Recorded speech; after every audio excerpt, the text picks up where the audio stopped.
Please come on up, because it's time to present the 2026 Future of Wellness Trends. To lead us on this journey through 10 terrific topics are two women who provided editorial oversight for the report and contributed a trend or two themselves. First is Beth McGroarty, VP for Research and Forecasting at the Global Wellness Summit, whom I've had the pleasure of introducing many times over the years. I adore Beth, as do most who know her.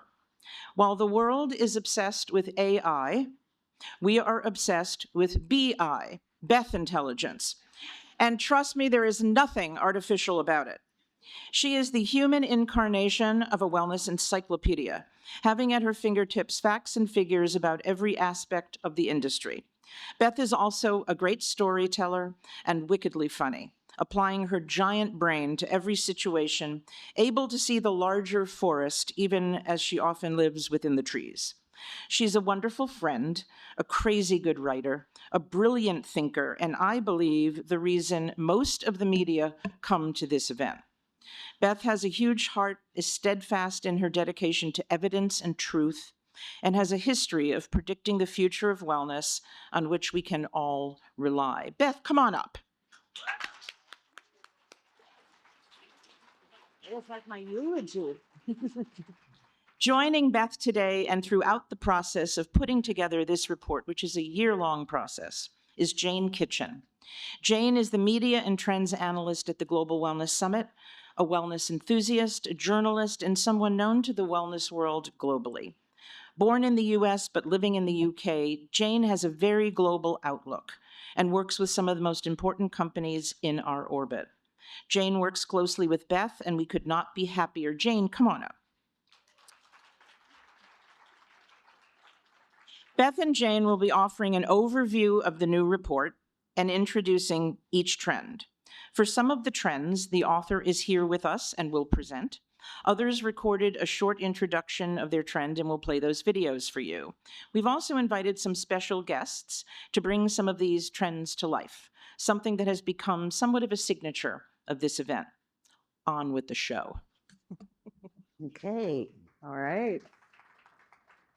Thank you, Nancy, and welcome everyone. It's so good to see all your faces here. I know it's been a challenge with the weather and everything, but I'm so glad you're here. I just wanted to start and just say a few things about our Future of Wellness Trends report. As Susie said, we've been doing this report. There are a few things that make it different. One is that we've been doing this for 20 years. Since before, as Susie said, wellness was even really a thing. The second, and I think probably the most important, is that this trends report is so well researched. It's written by 10 different experts from around the globe. It is really long, really in-depth, 150 pages this year, the longest we've ever had. You will get a copy of it. It feels like a book, but it is chock full of information. I also would encourage you, in addition to the print version, to look at our online version, because it has hyperlinks to all of our research embedded within the articles. Yeah. So that's super helpful. Again, I think Beth is just going to outline a few of the themes we're seeing this year, and then we'll get on with the trends. Yeah, welcome everybody. So as Joanne said, I just wanted to start with, first, even given the tough economic times that are happening around the world, the wellness market just keeps clocking extraordinary growth. I mean, every survey, every week or so, I see a survey that reveals that wellness is now the top priority for consumers, and that while they're cutting spend in different categories, they're not dialing back on wellness. As our partner economist Terry Malloret just framed it, the wellness industry isn't just resilient, it's anti-fragile.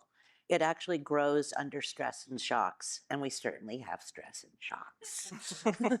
Okay, so I've said it before, I keep hammering this in. We've seen more shakeups in wellness in the last couple of years than we have in the last 20. The market has been remade by high-tech, medical, hyper-optimizing approaches, from the boom in longevity clinics to the avalanche of wearables. And at the same time, there's desires for a no-tech, deeply human, social, and emotional wellness. It's raging. So these polarities now define the current wellness market, and they resonate across this new report. But it's not just a hard, soft wellness polarity now.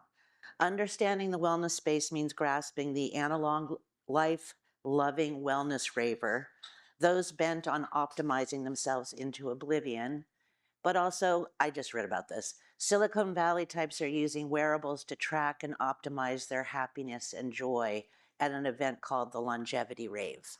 So many different wellness consumers, so many different mindsets, so many contradictory trends now.